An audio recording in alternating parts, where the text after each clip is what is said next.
الحمد لله رب العالمين والصلاة والسلام على أشرف الأنبياء وسيد المرسلين نبينا محمد وعلى آله وصحبه أجمعين، أما بعد، فسبحانك اللهم لا علم لنا إلا ما علمتنا إنك أنت العليم الحكيم. اللهم علمنا ما ينفعنا وانفعنا بما علمتنا وزدنا علما نافعا وعملا صالحا یا رب العالمین. معزز بھائیوں، محترم ساتھیوں، عزیز بچوں اور ہماری ماؤں اور بہنوں، یہ درس نمبر 17 ہے کتاب الصلاۃ باب المواقیت کا. اس میں حدیث نمبر 19 اور 20 یہ دونوں حدیثیں پیش کر رہا ہوں. دونوں حدیثوں کا مضمون یا موضوع بلکہ الفاظ تقریباً ایک ہی ہیں، اسی لیے ایک ہی ساتھ ان دونوں حدیثوں کی تشریح کی جائے گی باذن اللہ عز وجل.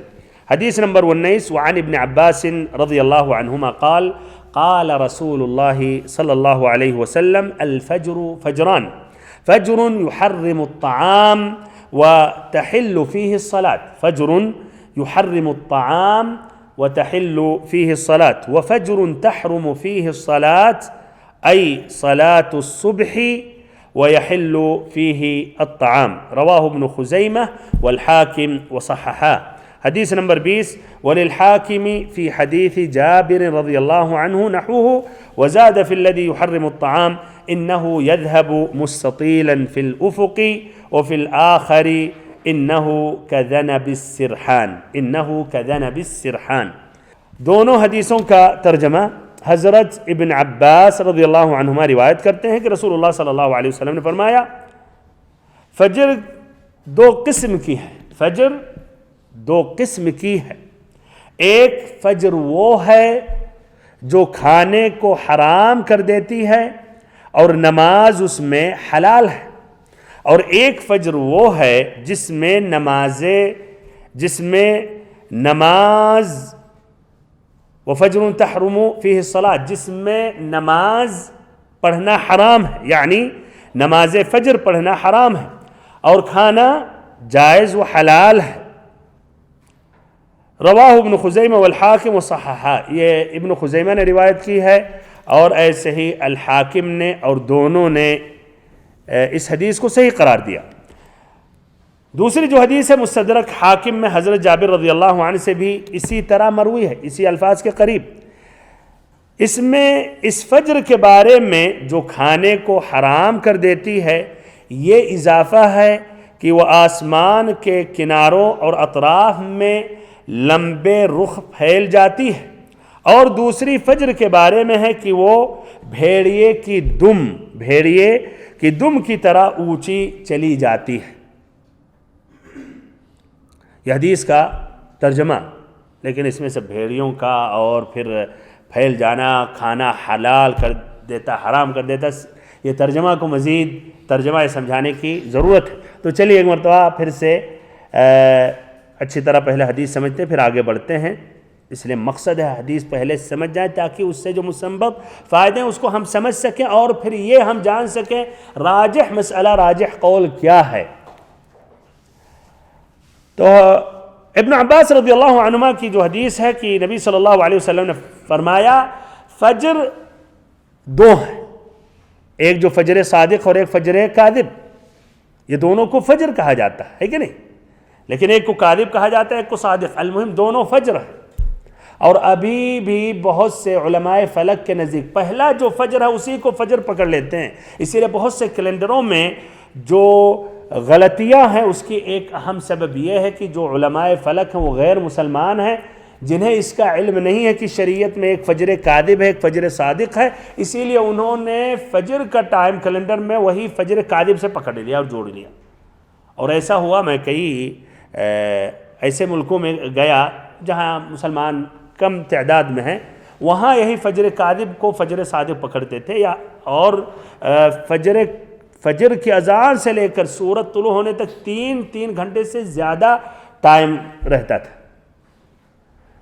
تو وہاں بھی الحمدللہ اس کی بیٹھا گیا وہاں مسلمانوں کے ساتھ، اور یہاں پھر اس ایسی حدیثوں پر عمل کیا گیا کہ فجر کاذب ہے، فجر صادق ہے، اور کچھ سیٹی سے سائٹ میں نکل کر دیکھا گیا کہ فجر صادق کی نشانی ہے یا نہیں، تو اس میں پھر کیلنڈر میں چینجنگ کی گئی، تبدیلی کی گئی. تو المہم فجر جو ہے یہ دو فجر ہے.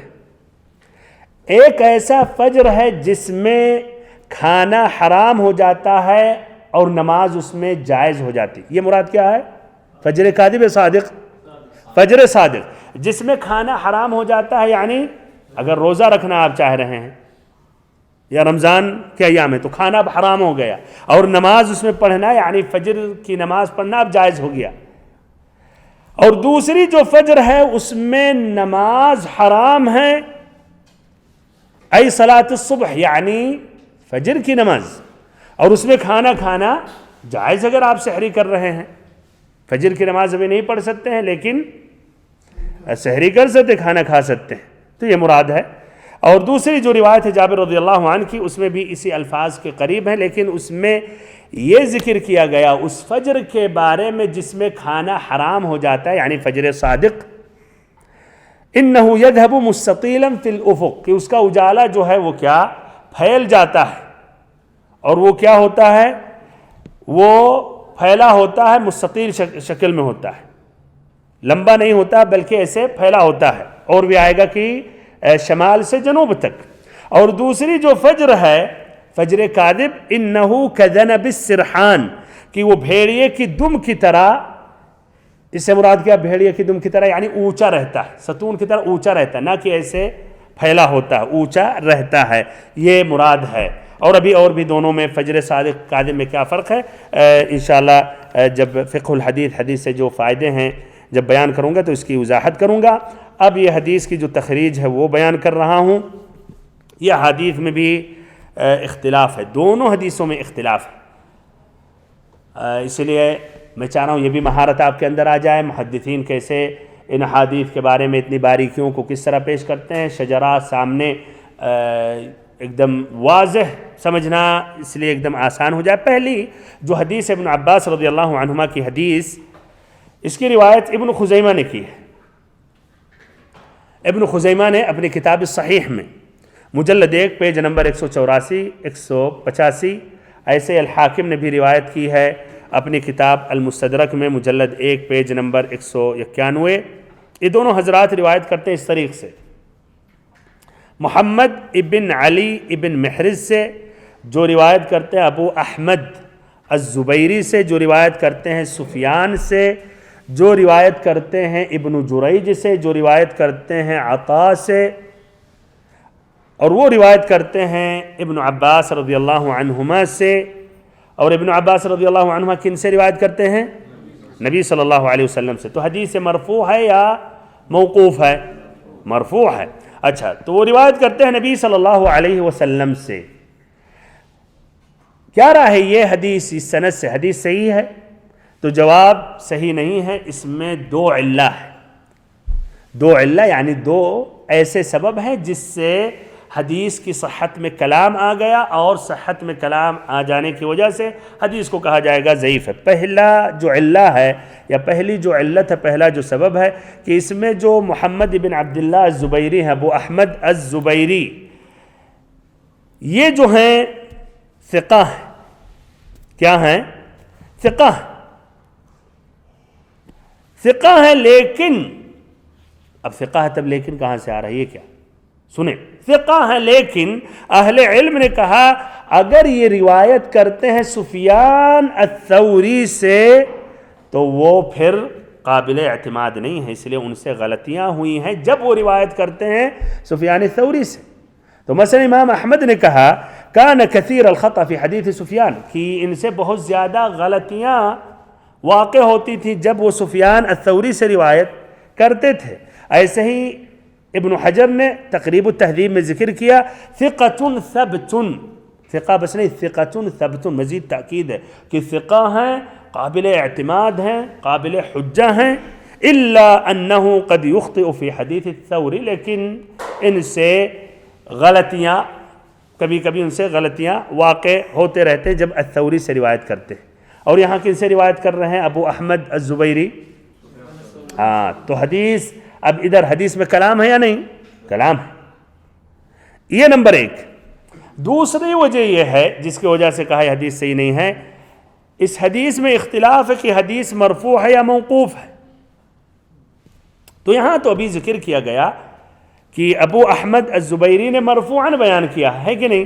ابو احمد الزبیری کہتے ہیں سفیان الثوری، ابن جریج، عطا ابن عباس، نبی صلی اللہ علیہ وسلم نے کہا الفجر فجران، لیکن اوروں نے مخالفت کی، اوروں نے یعنی ابو احمد الزبیری کے ساتھیوں نے، اس میں مثلا ایک ہے الفریابی، دیکھیں نیچے سفیان الثوری کے نیچے الفریابی، اور ایسے ہی ایک ہے عمر ابن محمد الناقد، یہ دونوں بھی سفیان الثوری سے روایت کرتے ہیں، لیکن ان کا سند دیکھیے، روایت کرتے ابن جریج، چلیے صحیح ہے، پھر وہ روایت کرتے ہیں عطا سے، چلیے اب تک صحیح ہے، روایت کرتے ابن عباس سے، ممتاز ہے، پھر ابن عباس سے نبی صلی اللہ علیہ وسلم کا تذکرہ نہیں کرتے ہیں، بلکہ ابن عباس رضی اللہ عنہما کا قول بیان کر رہے ہیں، تو یہ موقوف ہو گئی دوسری روایت ہے کہ نہیں؟ اور ایسے ہی ابن جریج سے کون روایت کرتے ہیں؟ یہاں ابن جریج سے کون روایت کرتے ہیں؟ سفیان الثوری۔ ایسے ہی سفیان الثوری کے علاوہ اوروں نے بھی روایت کی، کن سے؟ ابن جریج سے، انہوں نے موقوفاً روایت بیان کی۔ تو المہم اس طرح ادھر دو وجہ ہے جس کی وجہ سے مرفوع روایت میں کلام ہے اور صحیح نہیں ہے، اسی لیے البیہقی نے کہا ہاکذا رواہ ابو احمد مسندا ورواہ غیرہ موقوفا والموقوف اصح، کہ صرف یہی ابو احمد الزبیری نے مرفوعاً روایت بیان کی ہے، ان کے علاوہ اوروں نے موقوفاً بیان کیا ہے، اور موقوف روایت کیا ہے؟ موقوف روایت صحیح ہے۔ ایسے ہی ابن خزیمہ نے کہا لم یرفعہ فی الدنیا غیر ابی احمد الزبیری، کہ پوری دنیا میں اس حدیث کے متعلق کسی نے بھی مرفوعاً بیان نہیں کیا ہے سوائے ابو احمد الزبیری نے۔ پوری دنیا میں ایک تاکید ہے، ایک طرح مبالغہ بھی ہے کہ یہ حدیث الفجر فجران پوری دنیا میں کسی نے بھی نبی صلی اللہ علیہ وسلم کی طرف منسوب نہیں کیا ہے سوائے ابو احمد الزبیری نے، جبکہ ابو احمد الزبیری کے ساتھیوں نے روایت کی سفیان الثوری سے، انہوں نے موقوفاً بیان کیا۔ ایسے ہی سفیان الثوری کے ساتھیوں نے یعنی ابن جریج کے شاگردوں نے بھی مرفوعاً روایت کی ہے، موقوفاً روایت بیان کی ہے۔ اب سوال ادھر ہے ابن حجر رحمہ اللہ نے دوسری روایت کیوں بیان کی ہے؟ ایک ہی ساتھ ایک ہی معنی پر دو حدیثیں بیان کی ہیں کہ نہیں؟ وَلِلْحَاكِمْ فِي حدیث جابر، ابن عباس رضی اللہ عنہما کے بعد یہ حدیث جابر کو بیان کرنے کی کیا ضرورت تھی؟ اس لیے پہلے حدیث میں کلام ہے تو تقویت اس لیے مل جائے تو ایک دوسری بھی حدیث انہوں نے بیان کر دیا، تو یہ وجہ ہے۔ اب یہ حدیث جو جابر بن عبداللہ رضی اللہ عنہ کی دوسری حدیث ہے، اس کی بھی تخریج پیش کر رہا ہوں، تو اس کی روایت دیکھیں، شجرہ الحاکم نے روایت کی ہے، مجلد 1 پیج نمبر 191، اور ایسے ہی الحاکم سے روایت کرتے ہیں البیہقی نے، یہ پہلے جو سائٹ ہے اس کو دیکھیں، یہ دونوں حضرات یا کہیے الحاکم اور حاکم ہی سے البیہقی روایت کرتے ہیں ابن ابی ذئب سے، جو روایت کرتے ہیں الحارث ابن عبد الرحمن سے، جو روایت کرتے ہیں محمد ابن عبد الرحمن ابن ثوبان سے، جو روایت کرتے ہیں جابر ابن عبداللہ رضی اللہ عنہ سے، جو روایت کرتے ہیں کن سے؟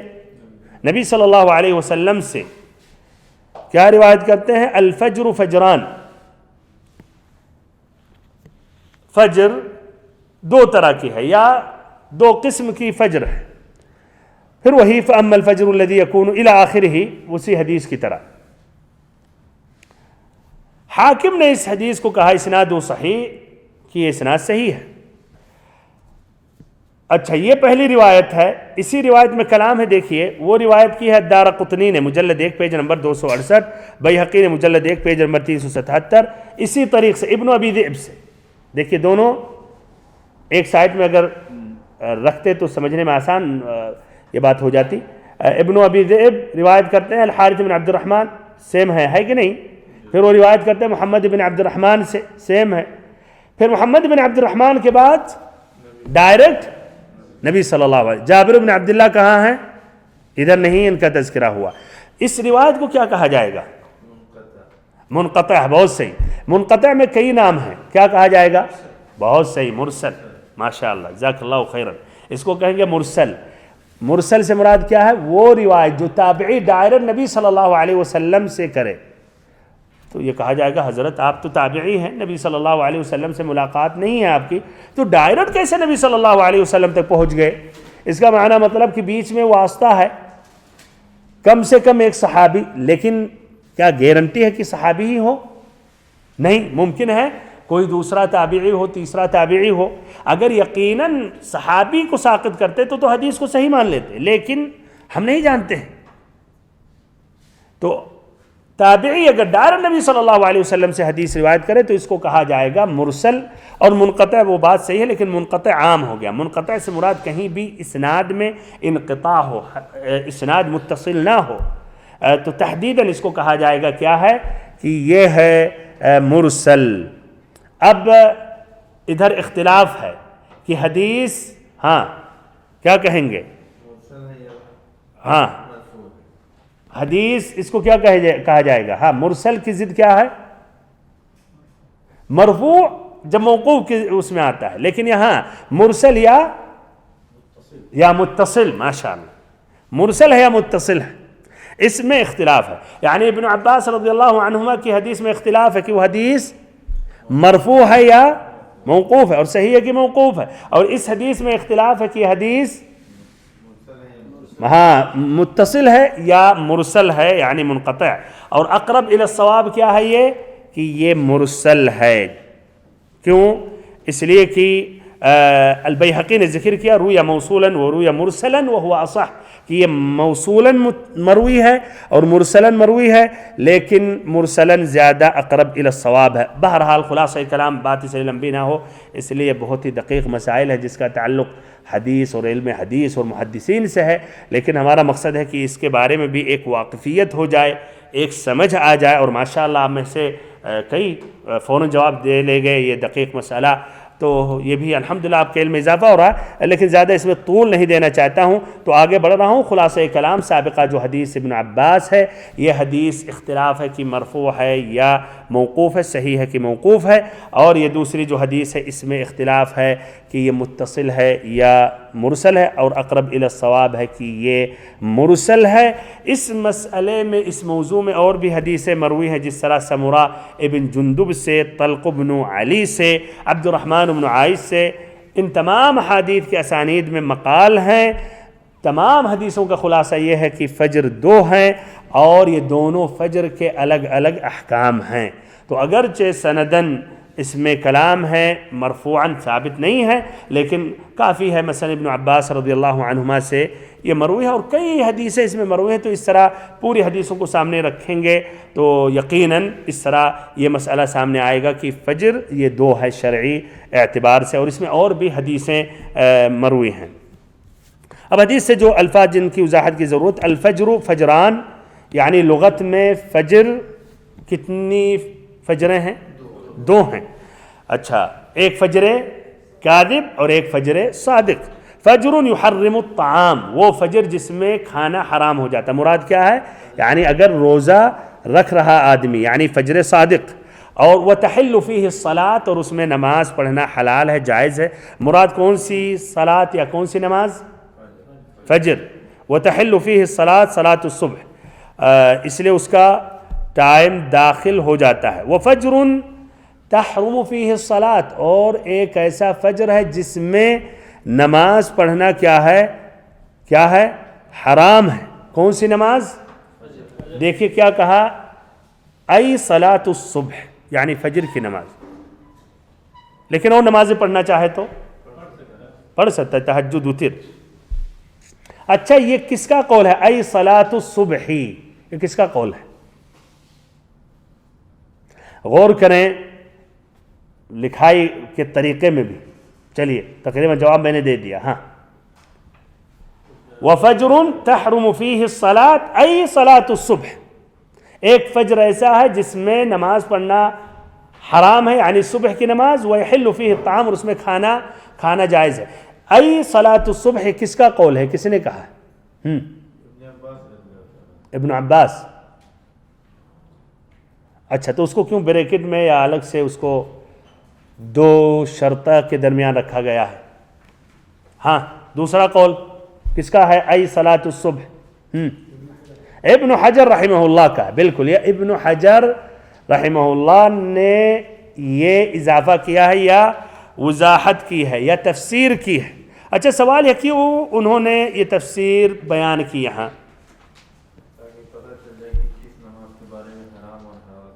اس لیے اس لیے یہ غلط فہمی نہ واقع ہو جائے کہ ہر قسم کی نماز اس میں پڑھنا حرام ہے۔ وَيَحِلُّ فِيهِ الطَّعَامُ، بہرحال کھانا جائز اگر کوئی سحری کرنا چاہے۔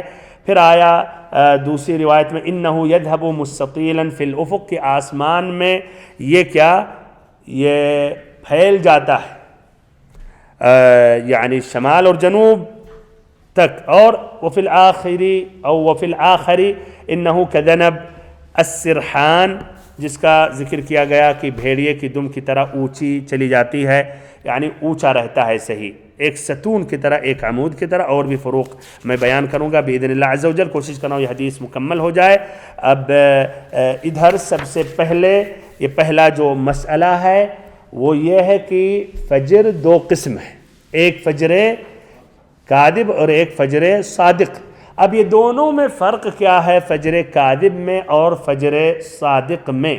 یہ فرق جاننے کے بعد پھر دوسرا جو مسئلہ ہے کہ یہ دونوں کے احکام میں کیا فرق ہے، دونوں کا مستقل احکام ہے یا دونوں کا ایک ہی حکم ہے؟ تو سب سے پہلے دونوں میں فرق بتائیں۔ فجر کاذب اور صادق میں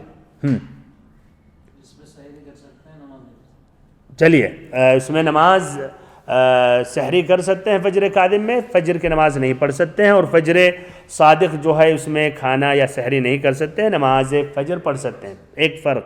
دوسرا فرق، فجر کاذب جو رہتی ہے لمبی رہتی ہے، وہ لمبی رہتی ہے اونچائی پر، بہت سے پھیلی رہتی ہے نا، بہت صحیح، ماشاءاللہ جزاک اللہ خیراً، یہ بہت صحیح۔ اور کچھ فروق ہیں اس حدیث سے جو اور بھی ہم اور احادیث سے لے سکتے ہیں یا اہل لغت سے لے سکتے ہیں یہ فرق؟ اچھا چلیے تو بیان کر رہا ہوں۔ پہلا فرق یہ جو ان حدیثوں میں آیا ہے کہ فجر کاذب جو ہے یہ سیدھا یا اونچا بھیڑیے کی دم کی طرح کھڑا رہتا ہے، ایک ستون کی طرح رہتا ہے، اس طرح رہتا ہے، یعنی سیدھے، یعنی وہ مشرق اور مغرب کے بیچ میں ایسے نظر آتا ہے۔ اور جو فجر صادق ہے وہ پھیلا ہوتا ہے شمال اور جنوب کی طرف، یہ پہلا فرق۔ دوسرا جو فرق یہ ہے کہ فجر جو کاذب ہے اس کے بعد پھر اندھیرا چھا جاتا ہے، یعنی اجالا دکھتا ہے پھر غائب ہو جاتا ہے۔ اور فجر جو صادق ہے وہ جب طلوع ہوتا ہے تو اس کے بعد پھر وہ روشنی یا اجالا بڑھتا رہتا ہے، اس کے بعد پھر تاریکی یا اندھیرا نہیں آتا ہے، یہ دوسرا فرق ہے۔ ایسے ہی تیسرا جو فرق ہے، فجر کاذب جو ہے آسمان کی طرف اگر دیکھیں تو متصل نہیں ہوتا، اس کا اجالا پورا سمت تک یا اس طرف شمال کی طرف اخیر تک نہیں متصل ہوتا ہے وہ اجالا، بلکہ بیچ میں بس رہتا ہے۔ بمعنی اگر آپ دیکھنا چاہیں کہ یہ سفیدی، یہ اجالا اخیر تک ایسے متصل ہے، جڑا ہوا تو نہیں۔ اور فجر جو صادق وہ متصل رہتا ہے، پورے آسمان دونوں طرف سے آپ دیکھیں گے آسمان کی طرف تو وہ کیا متصل ہوتا ہے۔ یہ تین فرق ہے ذکر کرتے ہیں اہل علم۔ اب سوال یہ ہے فجر کاذب فجر صادق سے وقت کے اعتبار سے کتنے وقت پہلے وہ ظاہر ہوتا ہے؟ 1 گھنٹہ، پون گھنٹہ، تقریباً یہ آدھا گھنٹہ ذکر کرتے ہیں، آدھا گھنٹہ۔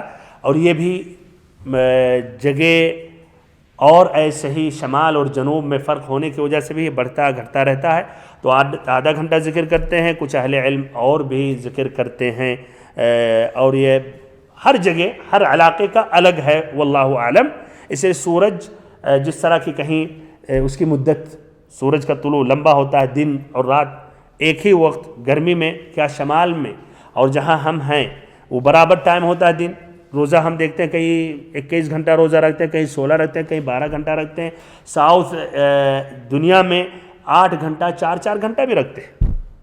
جب آئس لینڈ میں، ناروے میں 20-21 گھنٹہ رکھتے ہیں تو نیوزی لینڈ میں وہ الٹا جو نیچے ہے تو وہ 4 گھنٹہ رکھتے ہیں، اور الٹا جب یہاں 4-5 گھنٹہ رکھتے ہیں تو ادھر والے ایسے 20 18 19 20 گھنٹے تک رکھتے ہیں، تو اس طرح اس کا بھی گھٹتا بڑھتا رہتا ہے، واللہ اعلم۔ لیکن ان مناطق کے لیے جہاں ہم رہ رہے ہیں، یعنی سعودی عرب، انڈیا، اس علاقے میں تقریباً آدھا گھنٹہ پہلے فجر کاذب کا طلوع ہوتا ہے۔ یہ پہلا مسئلہ۔ اب دوسرا جو مسئلہ ہے احکام کے اعتبار سے، تو یہ حکم واضح ہے کہ فجر جو کاذب ہے اس میں نماز فجر پڑھنا حرام ہے، سحری اور ایسے کھانا کھانا اگر روزہ رکھنا چاہ رہے ہیں تو کیا ہے، وہ جائز ہے، اور ایسے اور بھی نمازیں پڑھ سکتے ہیں، نوافل پڑھ سکتے ہیں، تہجد پڑھ سکتے ہیں، وتر پڑھ سکتے ہیں، صرف فجر کی نماز حرام ہے۔ اور فجر جو صادق ہے اس میں کھانا حرام ہو گیا اگر روزہ رکھنا چاہ رہے ہیں، اور نماز فجر پڑھنا کیا جائز ہے۔ تیسرا مسئلہ، یا کہیں ایک سوال ہے جس سے سوال کر کے جواب دے کر اپنی بات میں ختم کروں گا اور یہ درس مکمل ہو جائے گا۔ حکمت کیا ہے فجر کاذب کا؟ کیا یعنی حکمت ہے اللہ تعالیٰ نے یہ جو نظام دیا ہے اس آسمان کا یا زمین کا، کہ فجر صادق سے پہلے فجر کاذب آتا ہے، جس کی وجہ سے کچھ لوگ دھوکے میں بھی پڑ جاتے ہیں۔ اور ابھی میں نے شروع میں ذکر کیا کچھ علاقوں میں مسلمان فجر کاذبی کو فجر صادق سمجھتے ہوئے فجر کی نماز پڑھ لیتے ہیں، اور یہ بھی خطرناک مسئلہ ہے۔ تو حکمت کیا ہے؟ اور یہاں علم کی اہمیت ظاہر ہو رہی، ہر چیز کی ایک حکمت ہے۔ اب علم نہیں ہے تو ہم حکمت کو نہیں سمجھ سکیں گے، اور وہ جو فائدہ اٹھانے کے بجائے ہم نقصان میں اپنے آپ کو واقع کر سکتے ہیں، جس طرح کی فجر کاذب میں کچھ لوگ نماز پڑھ رہے ہیں، فجر کی نماز۔ ہاں، تو حکمت کیا ہے؟ حکمت یہی سمجھ میں آتی ہے کہ سحری کھلانے کے لیے بہت صحیح، ماشاءاللہ، اور کہ بس اپنی نماز پوری کر لو، تہجد۔ بہت صحیح، ماشاءاللہ، جزاک اللہ خیر، پورا جواب نے دے دیا۔ تو فجر کاذب اس کی حکمت کیا ہے؟